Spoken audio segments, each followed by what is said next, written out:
Hello everyone, welcome to living energy Ayurveda. കാലിലെ വേദന, വിരലിൽ ചൂടും വീക്കവും, നടക്കാൻ ബുദ്ധിമുട്ട് പലർക്കും പതിവായ ഒരു പ്രശ്നമാണിത്. പലപ്പോഴും ഇതിന് കാരണം യൂറിക് ആസിഡ് കൂടുന്നതാണ്. ആയുർവേദത്തിൽ ഇതെങ്ങനെ നിയന്ത്രിക്കാനും ചികിത്സിക്കാനും കഴിയുന്നു എന്ന് നോക്കാം. ശരീരത്തിൽ പ്യൂറിൻ മെറ്റബോളിസം നടക്കുമ്പോൾ ഉണ്ടാകുന്ന ഒരു ബൈ പ്രോഡക്റ്റാണ് യൂറിക് ആസിഡ്. കാലിലെ തള്ളവിരൽ കഠിനമായ വേദന, വിരലുകളിൽ വീക്കം, ചൂട്, സന്ധിവേദന, സ്റ്റിഫ്നെസ്, നടക്കാൻ ബുദ്ധിമുട്ട് ഇതൊക്കെയാണ് പ്രധാന ലക്ഷണങ്ങൾ. ആയുർവേദം പറയുന്നത് യൂറിക് ആസിഡ് കൂടുന്നത് ആമസഞ്ചയം കൊണ്ടും അഗ്നിമാന്ദ്യം കൊണ്ടുമെന്നാണ്. അഗ്നിമാന്ദ്യം എന്ന് പറയുന്നത് ശരീരത്തിൻ്റെ ദഹനശക്തി കുറയുന്നതാണ്. ഭക്ഷണം ശരിയായി ദഹിക്കാതെ പോയാൽ അത് ശരീരത്തിൽ ആമം എന്ന് വിളിക്കുന്ന വിഷം പോലെ മാറി അടിഞ്ഞുകൂടും. ഈ ആമം രക്തത്തിലൂടെ സന്ധികളിലേക്ക് എത്തുമ്പോൾ അവിടെ വേദന, വീക്കം, ചൂട് എന്നിവ ഉണ്ടാകും.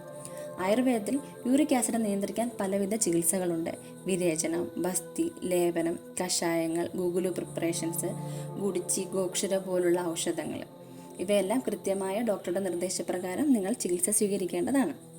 യൂറിക് ആസിഡ് നിയന്ത്രിക്കാൻ ഏറ്റവും പ്രധാനപ്പെട്ടത് ഭക്ഷണവും ജീവിതശൈലിയുമാണ്.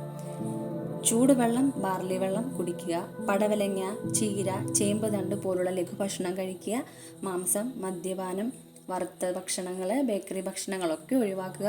ദിവസവും ഒരു അരമണിക്കൂർ നടക്കുക അല്ലെങ്കിൽ ലഘുയോഗ ചെയ്യുക. രാത്രി ത്രിഫല വെള്ളം കുടിക്കുന്നത് ശരീരത്തെ ശുദ്ധീകരിക്കും. രാവിലെ മല്ലിവെള്ളം കുടിക്കുക, ഉലുവ വെള്ളവും നല്ലത്. Thank you.